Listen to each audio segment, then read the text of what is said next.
we highlight local and global events and organizations serving their communities. I am Lindsay Deming, Communications Coordinator at The Well, and today we have a bit of a special episode. I am joined this morning by Jen Spickelmier, The Well's Interim Director of Families and Congregational Care. And as many of you know, Jen has been appointed as the Interim Pastor for Main Street Church in North Branch and will be starting there on July 1st of this year. Jen, thank you so much for hopping on this morning. How are you doing? I'm good. Good. It's Memorial Day weekend, and it feels kind of strange to have everything kind of be shut down so we can be outside and enjoy things. And it's beautiful. It's beautiful. Even yesterday, the little mist was kind of enjoyable. Yeah. Well, we are so excited for your new path, and we will talk about that, I think, in a little bit here. But what I want to start with is Summer at the Well. Can you talk about a few of the things that we have planned for our families, for our members, and what they can look forward to? Yeah, so I think a couple of things are coming up that I'm really excited about. One has been outdoor family drive-in worship. You know, we did that for Easter. We've had a second one of those services in May, and then we have them built out, one in June, one in July, two in August. And I feel like that has really been a great way, not only for us to have a different kind of style of worship, but for our families to come and be part of worship. I think the challenge this year has been our kids are in school. We want to keep our kids safe and healthy. And so by mixing them up in church contexts is a little more daunting for some families. Right. So being able to be outside and in the parking lot for worship has been really good. And I've appreciated Pat Bentz and his willingness to come and lead us. You know, he has been putting together a Spotify playlist for each of those worship services. And then we've been working really hard to get those out to families so that we can be familiar with the music that's coming on.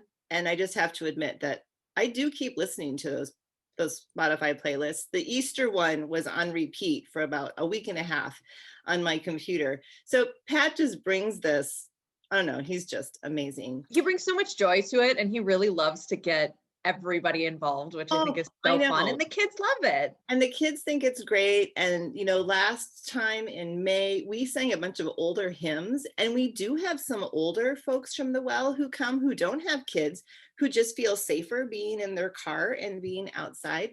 So, I mean, we're singing Standing in the Need of Prayer. I have not heard that song for a really long time. So Pat just beautifully blends all of those things. And then for our kids to be able to run around and be together and for there actually to be a message. You know, Sherry, I just stand in awe listening to Sherry preach, because I can hear her sermon in the 9:00 service, and then I can see how she's able to modify it and tailor it to a different sort of audience. And in the parking lot, it's a different sort of audience that's inside. And so I am really excited about continuing those family worship services. And then on the 13th of June, which is the next one, we're going to do pizza party afterwards. So kick off to the summer, kind of whatever is going on. School is done for most of our families by then. And so there's a registration link to sign up. We'll give you a little Caesar's pizza. We'll have some drinks, and that will just kind of be our kickoff to summer. And maybe in our other worship services that are family focused and in the drive-in, we'll do things like that. You know what? We're just being flexible. We're not going to get everything quite planned out the way maybe some of us would like. We're just going to have some. And I think what we're really trying to do is open up safely, but also start to take steps to bring families back in and go, we're here. We're just going to have a really good time. The weather's beautiful. We're going to sing together. We're going to see each other, even if it's from 20 feet away in the parking lot. So yeah, it's going to be flexible. Things are going to change, but we have so many methods of getting in touch with everybody to talk about what changes and what doesn't. So I'm really excited for that. So that's good. And then there's a couple of family nights sprinkled throughout this summer. Again, we had one May 14th with Chalk, and that was super fun to be able to do that.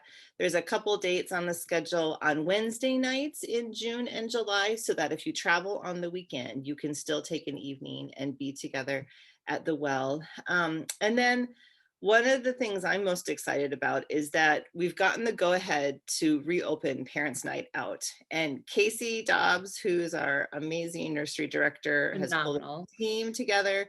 So we've got that starting this Friday night, June 4th. And so the dates are out there. You know, the one COVID change we have for that is normally kids could come with their supper and eat supper together. We're going to hold off on that component right now.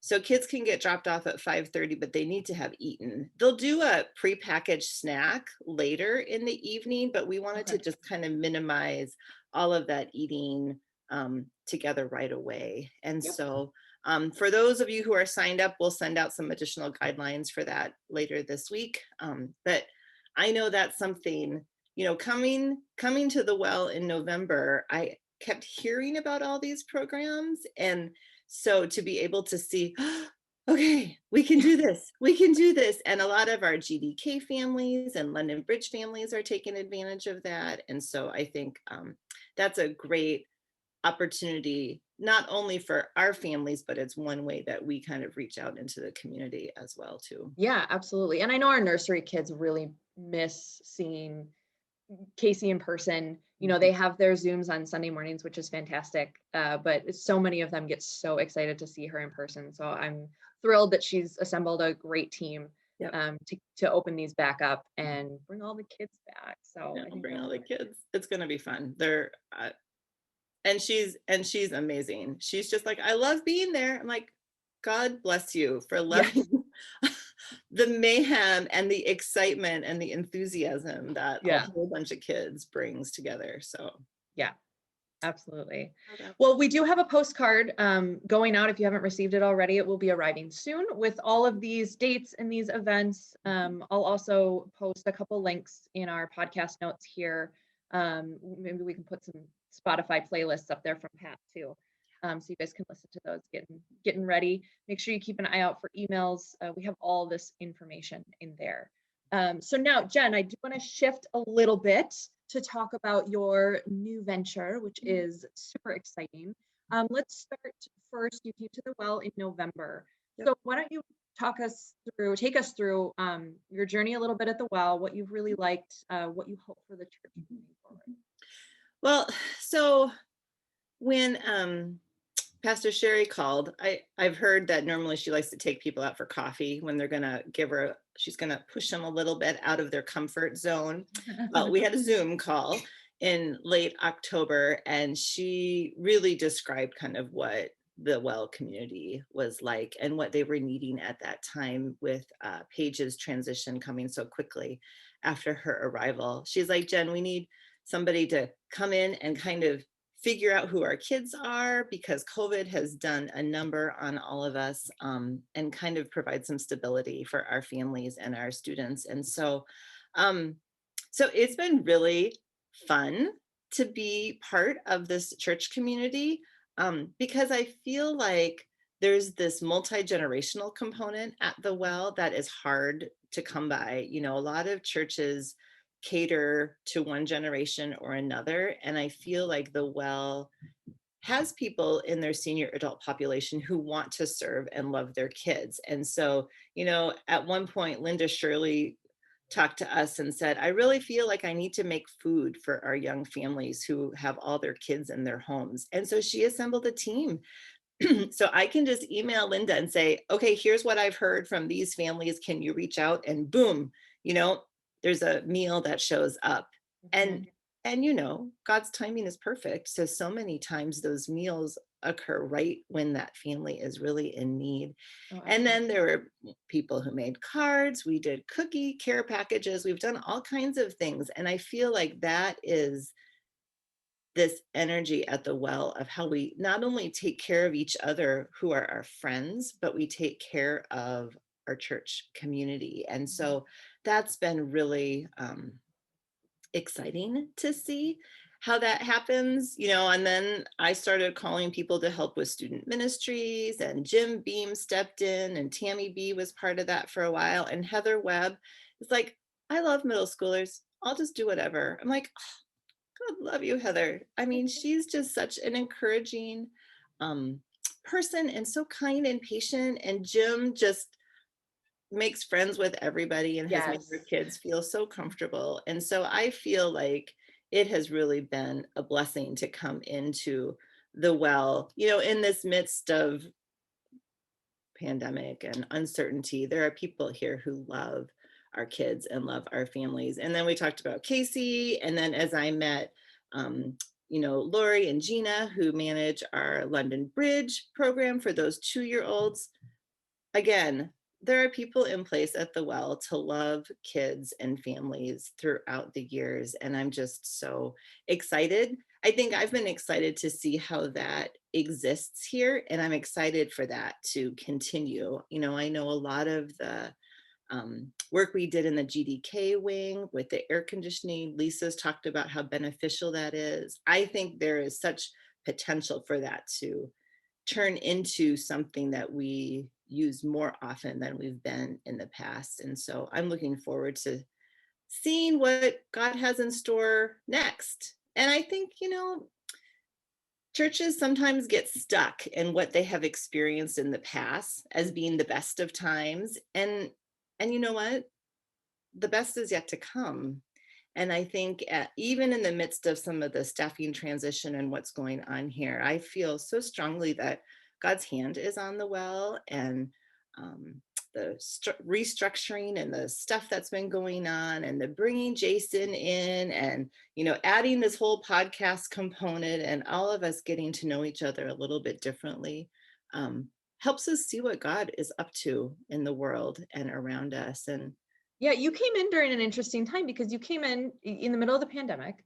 You got to see kind of the spirit of the people of the well, which wasn't really dampened during this, which shocked me, because I think, as as a parent, and then juggling work and distance learning and all this stuff, you get really bogged down. But so many people just kept going, wanting to serve and wanting to love. And that was really, fascinating, but encouraging to see. So I feel like you're going to have to come back at some point and see where we can be when we're not in a pandemic. But yeah, it was such a great time to really solidify some things here.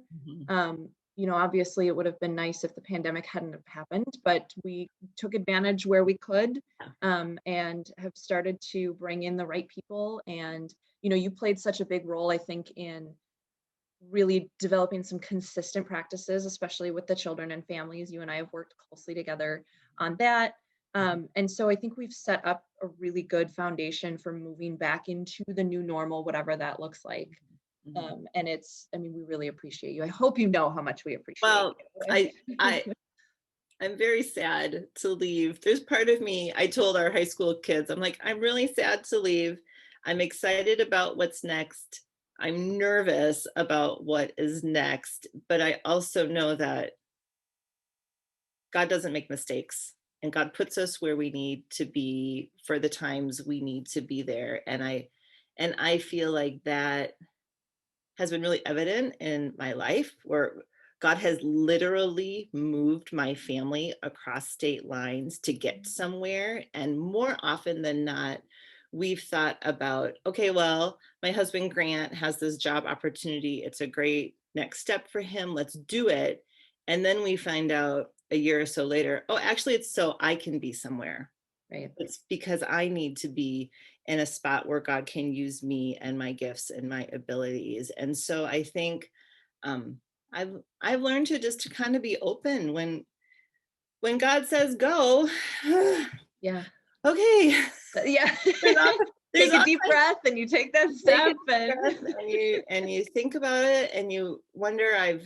I still recall, we moved from Minneapolis to Portland, Oregon in 2012, and I still remember my husband and I were driving in the car, and I said, I want to be open-handed to this opportunity. I don't want the fear of walking away from relationships or a church we were a part of or a sick parent to deter us from what God is calling us to do. And I think that's how we've chosen to live. Okay, Lord, what are what are you doing here, and what can I be sensitive to? So, and that's so difficult because everything is comfort, everything is familiar, everything. So when you're asked or called to step outside of that, that is mhm, terrifying. mhm, And it's really difficult to go, okay, I'm going to be open to this yeah. and we're going to see where this goes. So tell us what you're looking forward to about Main Street, because I Okay. want to hear all about it.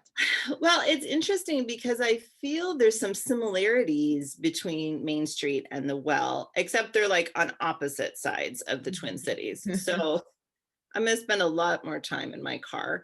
But I've been listening to a lot of really good podcasts, and Deconstructing the Bible Yes, has been there's a really plug. it's been really great. Actually, I jumped on and I signed up to do one of the upcoming scripture circles with Stephanie. So anyway, so I have a lot of podcasts from the Well to listen to, which will be fun. But Main Street, is kind of this, bedroom sort of community that has some similarities to Rosemont. And they're coming out of the pandemic, and they're kind of at the place where the Well is. We're not quite sure what's going to happen, who's coming. They're doing a lot of stuff virtually online. They have been meeting in person as well. They have continued to be a site for 3 different AA groups that have been meeting throughout the pandemic, which I'm so pleased to see that community connection. But I think they need somebody to come in and just kind of, okay, where are we going, what's happening? I think there's been some consistency in their communication, but like we've talked about, that's so important. We want people to rely on what we're doing. They don't have very many families or youth, and I think that's one of the reasons why the cabinet was really interested in me. This experience I've had at the Well with families and kids and youth has been really beneficial for me. And coming from an outside denomination, I've come to love confirmation and kind of that systematic way of kind of approaching faith and talking to our students about that. So I think we'll be able to put some of those things in place.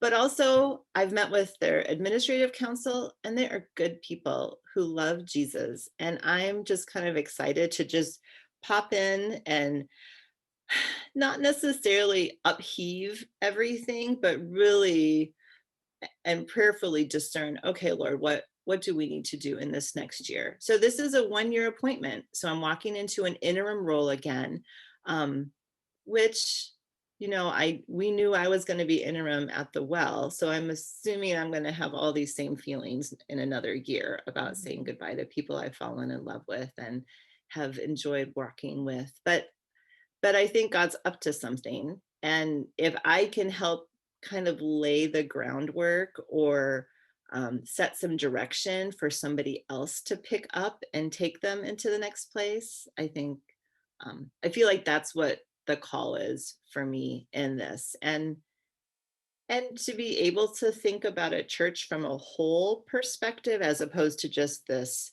kids, family, youth Yeah. piece will be that's more who I am. I love kids, I love students, but poor Sherry is probably just sick of all of my questions because I just keep asking all these other questions about, well, what about this? And what about this? She's like, okay, hold on, hold on. How does this even connect with this role of children's? I'm like, well, it's just how I'm wired to see the Right. whole picture because the church is amazing.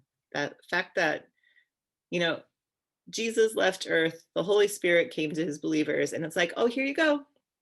Now you get to be the hands and feet of Jesus. Mhm. You get to be this expression of God on this earth. And whew, we do not always do it very well. No, But the certainly church not. is this mechanism to do that. So if, God's put me in this place for this time, and we'll kind of see what's next and how this works. But I'm excited to preach a little bit. I won't do that every week, which is probably good as I'm learning how to do that a little bit more You'll and more. tiptoe in. I'll tiptoe into that. But I'm excited. So here, let me just tell you this. So that June 13th, that's my last Sunday. So Yes. that's why we're having the pizza party with all party the to send you off we're into just the gonna next. do all the things that day. So if you are around, and you can go to the 9 o'clock service and still hang out afterwards, after the 10:30. But that's that will be my time to kind of say farewell to folks before I jump into Main Street in July. So. All right. Well, thank you again. And for those of you who are listening, make sure to subscribe to this podcast on any of your favorite podcast apps. You can also find it on our website, thewellmn.church. Follow our Facebook pages, our Instagram pages. You will get all of the updates about all of the things. Thanks again, Jen. We wish you the best of luck in the future, and we will see all of our families and all of our members this. Thanks, guys. Take care. Thanks.